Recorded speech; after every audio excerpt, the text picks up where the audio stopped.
ಯುವಕನನ್ನ ನಾಯಕನನ್ನಾಗಿ ಮಾಡಿದ್ದು, ಅದೇ ಹೋರಾಟದ ಸಿದ್ಧಾಂತವನ್ನ ಅವರು ಇವತ್ತಿನ ದಿನ ಕಾಲಕಸ ಮಾಡ್ತಾರೆ. 1997ರಲ್ಲಿ ತಾವೇ ಪೊಲೀಸರ ಲಾಠಿ ಏಟು ತಿಂದಿದ್ದನ್ನು ಮರೆತಂತಹ ಶಿಕ್ಷಣ ಸಚಿವ ಪ್ರಧಾನ್ ಅವರು ಇವತ್ತಿನ ದಿನ ದೆಹಲಿಯ ಪೊಲೀಸರನ್ನ ಚೂಬಿಟ್ಟಿದ್ದಾರೆ. ಇವರಿಗೆ ರೈತರ ಬಗ್ಗೆ ಭಯ ಇದೆ, ಆದರೆ ವಿದ್ಯಾರ್ಥಿಗಳ ಬಗ್ಗೆ ಕ್ಯಾರೆ ಅಂತ ಇಲ್ಲ. ಯಾವ ವ್ಯವಸ್ಥೆಯನ್ನ ಪ್ರಶ್ನಿಸಿ ನಾಯಕನಾದನು ಇವತ್ತು ತಾನೇ ಆ ಒಂದು ಕೊಳತ ವ್ಯವಸ್ಥೆಯ ರಕ್ಷಕನಾಗಿ ನಿಂತಿರುವಂಥದ್ದು. ನಮಸ್ತೆ ಸ್ನೇಹಿತರೆ, ಪೀಪಲ್ ಟಿವಿಗೆ ಸ್ವಾಗತ. ನಾನು ಮುರಳಿಮಾನ್. ಸ್ನೇಹಿತರೆ, ಕಾಲ ಅನ್ನುವಂಥದ್ದು ಎಷ್ಟು ಕ್ರೂರ ಅಲ್ವ. ಅಧಿಕಾರದ ಕುರ್ಚಿ ಮನುಷ್ಯನ ಆದರ್ಶಗಳನ್ನು ಎಷ್ಟು ಬೇಗ ನುಂಗಿ ಹಾಕುತ್ತೆ ಅನ್ನೋದಕ್ಕೆ ಇವತ್ತಿನ ನಮ್ಮ ಶಿಕ್ಷಣ ಸಚಿವ ಧರ್ಮೇಂದ್ರ ಪ್ರಧಾನ್ ಅವ್ರಿಗಿಂತ ಬಹಳ ದೊಡ್ಡದಾದಂಥ ಉದಾಹರಣೆ ಇಡೀ ಈ ದೇಶದ ಇತಿಹಾಸದಲ್ಲಿ ಮತ್ತೊಂದು ಇಲ್ಲ ಅಂತಲೇ ಭಾವಿಸ್ಬೇಕು. 1997ರ ಸಮಯ ಭುವನೇಶ್ವರದ ಬೀದಿಗಳಲ್ಲಿ ಪರೀಕ್ಷಾ ಪೇಪರ್ ಲೀಕ್ ಆಗಿದ್ದಕ್ಕೆ ಅದರ ವಿರುದ್ಧ ರೊಚ್ಚಿಗೆದ್ದಿದ್ದಂತಹ ಯುವಕನೊಬ್ಬ ಪೊಲೀಸರ ಭೀಕರವಾದಂತಹ ಲಾಠಿ ಏಟಿಗೆ ಸಿಲುಕಿ ಮೈಯೆಲ್ಲ ರಕ್ತದ ಕುಳಿಯಾಗಿ ಒದ್ದಾಡ್ತಿದ್ದಂಥ ಒಂದು ಟೈಮ್ ಅದು. ಆತನ ಹೋರಾಟ ಅದೆಷ್ಟು ಪ್ರಾಮಾಣಿಕವಾಗಿತ್ತು ಅಂತಂದರೆ ಇಡೀ ಒಡಿಶಾದ ಯುವಜನತೆ ಆತನ ಹಿಂದೆ ನಿಂತಿತ್ತು. ಆ ಯುವಕ ಬೇರೆ ಯಾರೂ ಅಲ್ಲ, ಇಂದಿನ ನಮ್ಮ ಕೇಂದ್ರ ಶಿಕ್ಷಣ ಸಚಿವರಾದಂಥ ಧರ್ಮೇಂದ್ರ ಪ್ರಧಾನ್ ಅವರು. ಎಸ್ ಸ್ನೇಹಿತರೆ, ಆ ವಿದ್ಯಾರ್ಥಿ ನಾಯಕನೇ ಧರ್ಮೇಂದ್ರ ಪ್ರಧಾನ್. ಆದರೆ ಇವತ್ತು 2026ರ ಕಾಲಚಕ್ರ ತಿರುಗಿದೆ. ಯಾವ ಪ್ರಶ್ನೆ ಪತ್ರಿಕೆ ಸೋರಿಕೆ ವಿರುದ್ಧ ಆತ ರಕ್ತ ಸುರಿಸ್ತಾ ಇದ್ನೋ, ಇವತ್ತು ಅದೇ ಪ್ರಶ್ನೆ ಪತ್ರಿಕೆಯ ನೀಟ್ ಆಗಿರ್ಬೋದು, UGC NET ಆಗಿರ್ಬೋದು, ಅದರ ವಿರುದ್ಧ ಜಂತರ್ ಮಂತರ್ನಲ್ಲಿ ನ್ಯಾಯ ಕೇಳ್ತಿರುವಂತಹ ಲಕ್ಷಾಂತರ ವಿದ್ಯಾರ್ಥಿಗಳ ಮೇಲೆ ಅದೇ ಧರ್ಮೇಂದ್ರ ಪ್ರಧಾನ್ ಅಶ್ರುವಾಯು, ಜಲಫಿರಂಗಿ ಮತ್ತು ಲಾಠಿ ಚಾರ್ಜನ್ನು ಮಾಡಿಸ್ತಾ ಇದ್ದಾರೆ.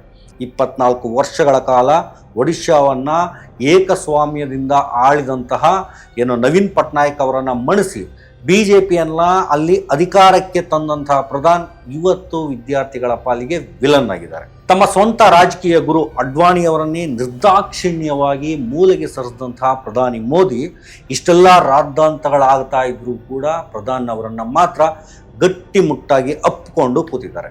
ಯಾಕೆ? ಒಡಿಶಾದಲ್ಲಿ ಅಧಿಕಾರ ಕಳೆದುಕೊಳ್ಳುವಂತಹ ಭಯನ, ಅಥವಾ ವಿದ್ಯಾರ್ಥಿಗಳಿಗೆ ಈ ಸರ್ಕಾರವನ್ನ ಉರುಳಿಸುವಂತಹ ತಾಕತ್ತಿಲ್ಲ ಅನ್ನುವಂತಹ ದುರಹಂಕಾರನ? ನಿನ್ನೆ ಮಧ್ಯರಾತ್ರಿ ತಮ್ಮ ವೈಯಕ್ತಿಕ FB ಪೇಜ್ನಲ್ಲಿ ವಿದ್ಯಾರ್ಥಿಗಳ ಬಗ್ಗೆ ಮಾತನಾಡಿದಂತಹ ಮೋದಿ ಎಲ್ಲೂ ಸಹ ಸಣ್ಣದಾಗಿಯೂ ಪ್ರಧಾನ್ ಅವರು ಧರ್ಮೇಂದ್ರ ಪ್ರಧಾನ್ ಅವರ ರಾಜೀನಾಮೆ ಬಗ್ಗೆ ಮಾತನಾಡಲಿಲ್ಲ.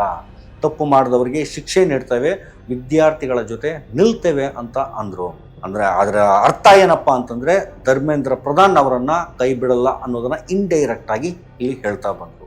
ಬನ್ನಿ, ಇವತ್ತಿನ ಈ ಒಂದು ಎಪಿಸೋಡ್ನಲ್ಲಿ ರಾಜಕೀಯದ ಈ ಒಂದು ಕರಾಳ ಮುಖವಾಡವನ್ನು ಸಂಪೂರ್ಣವಾಗಿ ಕಳಚಿಡುವಂತಹ ಕೆಲಸವನ್ನು ಮಾಡೋಣ. ಅದಕ್ಕೂ ಮುನ್ನ ನೀವಿನ್ನು ಪೀಪಲ್ ಚಾನಲ್ನ ಸಬ್ಸ್ಕ್ರೈಬ್ ಮಾಡಲಿಲ್ಲ ಅಂದರೆ ದಯವಿಟ್ಟು ಈಗಲೇ ಸಬ್ಸ್ಕ್ರೈಬ್ ಮಾಡಿ. ಮತ್ತು ಫೇಸ್ಬುಕ್ಕಲ್ಲಿ ನೋಡ್ತಾ ಇರ್ತಕ್ಕಂಥ ಜನ ಯಾರಿದ್ದೀರಿ ಅವರು ಫೇಸ್ಬುಕ್ ಪೇಜನ್ನು ಫಾಲೋ ಮಾಡಿ ಅಂತ ಹೇಳ್ತಾ ವಿಡಿಯೋನ ಶುರು ಮಾಡೋಣ.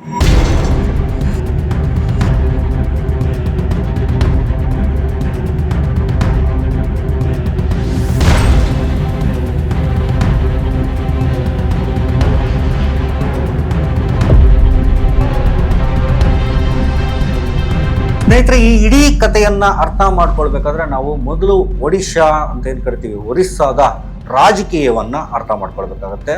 ಒರಿಸ್ಸಾ ಅಂತಂದ್ರೆ ನವೀನ್ ಪಟ್ನಾಯಕ್, ಬಿಜು ಜನತಾದಳ BJD ಅಂತಂದ್ರೆ ಒಡಿಶಾ ಅನ್ನುವ ಅಷ್ಟರ ಮಟ್ಟಿಗೆ 24 ವರ್ಷಗಳ ಕಾಲ ನವೀನ್ ಬಾಬು ಅವರು ಅಲ್ಲಿ ಬೇರೂರಿದ್ರು. ಆದರೆ 2024ರ ವಿಧಾನಸಭಾ ಚುನಾವಣೆಯಲ್ಲಿ ಅಕ್ಷರಶಃ ರಾಜಕೀಯ ಭೂಕಂಪವೇ ಅಲ್ಲಿ ನಡೆದು ಹೋಯಿತು. 147 ಸ್ಥಾನಗಳ ಪೈಕಿ ಬಿಜು ಜನತಾದಳ BJD ಕೇವಲ 51 ಸ್ಥಾನಗಳಿಗೆ ಕುಸಿದು ನೆಲ ಕಚ್ಚಿತ್ತು. ಇದೇ ಒಡಿಶಾದಲ್ಲಿ ಇತಿಹಾಸದಲ್ಲೇ ಮೊದಲ ಬಾರಿಗೆ BJP 78 ಸ್ಥಾನಗಳನ್ನು ಗೆಲ್ಲುವ ಮೂಲಕ ತನ್ನದೇ ಆದಂತಹ ಸ್ವತಂತ್ರ ಸರ್ಕಾರವನ್ನು ಅಲ್ಲಿ ರಚನೆ ಮಾಡುತ್ತೆ. ಈ ಸೋಲಿಗೆ ಕಾರಣವೇನು ಗೊತ್ತಾ? ಮೊದಲನೆಯದಾಗಿ ತೀವ್ರವಾದಂತಹ ಆಡಳಿತ ವಿರೋಧಿ ಅಲೆ ಎದ್ದಿದ್ದು, ಮತ್ತು ನವೀನ್ ಪಟ್ನಾಯಕ್ ಅವರ ಆ ವಯಸ್ಸೇನಿದೆ, ಮತ್ತು ಅವರ ಆಪ್ತ ಕಾರ್ಯದರ್ಶಿ ತಮಿಳುನಾಡಿನ ಮೂಲದ VK ಪಾಂಡಿಯನ್ ಅವರ ಅತಿಯಾದ ಒಂದು ಹಸ್ತಕ್ಷೇಪ ರಾಜಕೀಯದಲ್ಲಿ, ಸರ್ಕಾರದಲ್ಲಿ. ಒಬ್ಬ ಒಡಿಯಾ ನಾಯಕನಿಲ್ಲದೆ ತಮಿಳುನಾಡಿನ ಅಧಿಕಾರಿಯೊಬ್ಬ ನಮ್ಮ ರಾಜ್ಯವನ್ನು ಆಳುವುದಾ ಅಂತ ಒಡಿಯಾ ಅಸ್ಮಿತೆಯ ಪ್ರಶ್ನೆಯನ್ನು BJP ಅತ್ಯಂತ ಚಾಣಾಕ್ಷತನದಿಂದ ಇದೇ ಧರ್ಮೇಂದ್ರ ಪ್ರಧಾನ್ ಅವರೆಲ್ಲರೂ ಸೇರಿ ಅಲ್ಲಿ ಮುನ್ನೆಲೆಗೆ ತರ್ತಾರೆ. ಎರಡನೇದಾಗಿ ಯುವಜನರ ಆಕ್ರೋಶ ಅನ್ನುವಂಥದ್ದು. ಒಡಿಶಾದಲ್ಲಿ ನಿರುದ್ಯೋಗ ತಾಂಡವ ಆಡ್ತಾ ಇತ್ತು. ಸ್ಥಳೀಯ ಯುವಕರಿಗೆ ಉದ್ಯೋಗ ನೀಡೋ ಬದಲಾಗಿ ಗಣಿಗಳನ್ನು ಮತ್ತು ಅರಣ್ಯ ಭೂಮಿಯನ್ನು ಕಾರ್ಪೊರೇಟ್ ಕಂಪನಿಗಳಿಗೆ ದಾರೆ ಎರೆಯಲಾಯಿತು. ಇದು ಕೂಡ ಮತ್ತೊಂದು ಪಾಯಿಂಟ್. ಮತ್ತು ಈ ಒಂದು ಸಂಪೂರ್ಣ ರಣತಂತ್ರದ ಹಿಂದಿದ್ದಂತಹ ಮಾಸ್ಟರ್ ಮೈಂಡ್ ಬೇರೆ ಯಾರೂ ಅಲ್ಲ, ಇದೆ ಧರ್ಮೇಂದ್ರ ಪ್ರಧಾನ್. 21 ಲೋಕಸಭಾ ಸ್ಥಾನಗಳ ಪೈಕಿ ಬರೋಬ್ಬರಿ 20 ಸ್ಥಾನಗಳನ್ನು BJP ಮಡಿಲಿಗೆ ಹಾಕುವಲ್ಲಿ ಇದೇ ಧರ್ಮೇಂದ್ರ ಪ್ರಧಾನ್ ಅವರ ಪಾತ್ರ ಬಹಳ ದೊಡ್ಡದಾಗಿತ್ತು. ಆ ಒಂದು ಗೆಲುವೇ ಅವರನ್ನು ದೆಹಲಿಯ ಪವರ್ ಕಾರಿಡಾರ್ನಲ್ಲಿ ಅಜೇಯ ನಾಯಕರನ್ನಾಗಿ ಮಾಡಿತ್ತು. ಆದರೆ ಆ ಒಂದು ಗೆಲುವಿನ ಅಮಲು ಅವರಿಗೆ ಇತಿಹಾಸವನ್ನು ಮರೆಸುವಂತೆ ಮಾಡಿತು.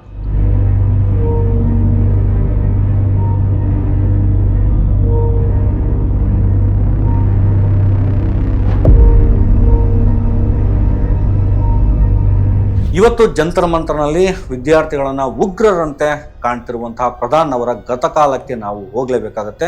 1969ರಲ್ಲಿ ಜನಿಸಿದಂತಹ ಪ್ರಧಾನ್ ತಮ್ಮ 18ನೇ ವಯಸ್ಸಿನಲ್ಲೇ ಅಖಿಲ ಭಾರತೀಯ ವಿದ್ಯಾರ್ಥಿ ಪರಿಷತ್ ABVPಯನ್ನು ಸೇರ್ಕೊಳ್ತಾರೆ. 1997ರ ಆ ಒಂದು ದಿನಗಳನ್ನು ಒಡಿಶಾದ ಯಾವ ವಿದ್ಯಾರ್ಥಿಯೂ ಕೂಡ ಮರೆಯೋದಕ್ಕೆ ಸಾಧ್ಯ ಇಲ್ಲ. ಆಗ ಒಡಿಶಾದಲ್ಲಿ ಕಾಂಗ್ರೆಸ್ ಸರ್ಕಾರ ಇರುತ್ತೆ. ರಾಜ್ಯದಲ್ಲಿ ಪ್ರಶ್ನೆ ಪತ್ರಿಕೆಗಳು ಸೋರಿಕೆಯಾಗಿ ಲಕ್ಷಾಂತರ ವಿದ್ಯಾರ್ಥಿಗಳ ಭವಿಷ್ಯ ಅನ್ನುವಂಥದ್ದು ಅತಂತ್ರವಾಗಿರುತ್ತೆ. ಆಗ ABVPಯ ರಾಷ್ಟ್ರೀಯ ಕಾರ್ಯದರ್ಶಿಯಾಗಿದ್ದಂತಹ ಯುವ ನಾಯಕ ಧರ್ಮೇಂದ್ರ ಪ್ರಧಾನ್ ಸುಮಾರು 1500ಕ್ಕೂ ಹೆಚ್ಚು ವಿದ್ಯಾರ್ಥಿಗಳನ್ನು ಒಗ್ಗೂಡಿಸಿ ಭುವನೇಶ್ವರದ ಸೆಕ್ರೆಟೇರಿಯೇಟ್ ಕಚೇರಿಗೆ ಮುತ್ತಿಗೆಗೆ ಕರೆಯನ್ನು ನೀಡ್ತಾರೆ. ಆಕ್ರೋಶಗೊಂಡಿದ್ದಂತಹ ವಿದ್ಯಾರ್ಥಿಗಳನ್ನು ಹತ್ತಿಕ್ಕೋದಕ್ಕೆ ಅಂದಿನ ಸರ್ಕಾರ ಭೀಕರವಾದಂತಹ ಲಾಠಿ ಚಾರ್ಜ್ಗೆ ಆದೇಶವನ್ನು ಸಹ ಕೊಟ್ಟಿರುತ್ತೆ. ಮೊನ್ನೆ ಜಂತರ್ ಮಂತರ್ನಲ್ಲಿ ನಡೆದಂತಹ ಭೀಕರ ಲಾಠಿ ಚಾರ್ಜ್ ಥರದಲ್ಲೇ ಪೊಲೀಸರ ಲಾಠಿ ಏಟಿಗೆ ಧರ್ಮೇಂದ್ರ ಪ್ರಧಾನ್ ಅವರ ಮೂಳೆಗಳು ಮುರಿದಿರುತ್ತೆ. ತಲೆಯಿಂದ ರಕ್ತ ಧಾರಾಕಾರವಾಗಿ ಹರಿದಿತ್ತು. ಆಸ್ಪತ್ರೆಯ ಬೆಡ್ ಮೇಲೆ ರಕ್ತಸಿಕ್ತವಾಗಿ ಮಲಗಿದ್ದಂತಹ ಪ್ರಧಾನ್ ಅವರ ಆ ಒಂದು ಫೋಟೋ ಅವತ್ತಿನ ದಿನ ಇಡೀ ಒಡಿಶಾದ ಯುವಜನರ ಎದೆಯಲ್ಲಿ ಕಿಚ್ಚನ್ನು ಒತ್ತಿಸಿತ್ತು. ಒಬ್ಬ ವಿದ್ಯಾರ್ಥಿ ನಾಯಕ ನಮಗಾಗಿ ರಕ್ತ ಸುರಿಸ್ತಾ ಇದ್ದಾನೆ ಅಂತ ಹೇಳಿ ಅವತ್ತಿನ ದಿನ ಯುವಕರು ಭಾವಿಸ್ತಾರೆ. ಆ ಒಂದೇ ಒಂದು ಹೋರಾಟ ಅವರನ್ನು ಶಾಸಕರನ್ನಾಗಿ, ಸಂಸದರನ್ನಾಗಿ, ಮಂತ್ರಿಯನ್ನಾಗಿ ಬೆಳೆಸುತ್ತೆ. ಆದರೆ ಯಾವ ಹೋರಾಟ ಅವರನ್ನು ನಾಯಕನನ್ನಾಗಿ ಮಾಡಿತ್ತೋ ಅದೇ ಹೋರಾಟದ ಸಿದ್ಧಾಂತವನ್ನು ಅವರು ಇವತ್ತಿನ ದಿನ ಕಾಲಕಸ ಮಾಡಿಕೊಂಡಿದ್ದಾರೆ.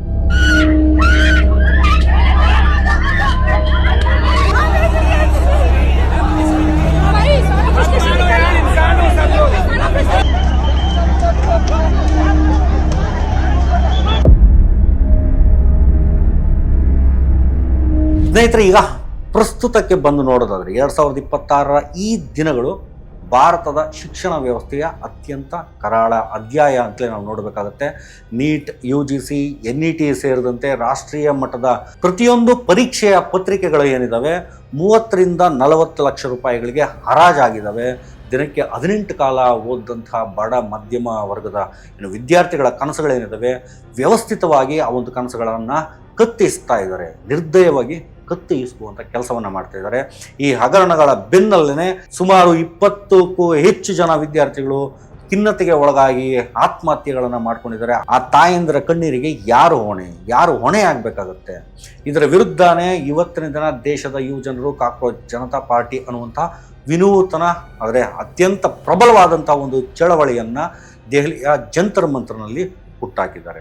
ಧರ್ಮೇಂದ್ರ ಪ್ರಧಾನ್ ಅವರು ರಾಜೀನಾಮೆ ನೀಡಲೇಬೇಕು, NTA ನ್ಯಾಷನಲ್ ಟೆಸ್ಟಿಂಗ್ ಏಜೆನ್ಸಿ ಅನ್ನುವಂಥದ್ದು ರದ್ದಾಗಬೇಕು ಅಂತ ಹೇಳಿ ಅವರು ಆಗ್ರಹವನ್ನು ಮಾಡ್ತಾ ಇದ್ದಾರೆ. ಇನ್ನು ನಮ್ಮ ದಕ್ಷಿಣ ಭಾರತದ ಜನ ನೀಟ್ ಪರೀಕ್ಷೆಯನ್ನೇ ಬ್ಯಾನ್ ಮಾಡಬೇಕು ಅಂತ ಇದ್ದಾರೆ.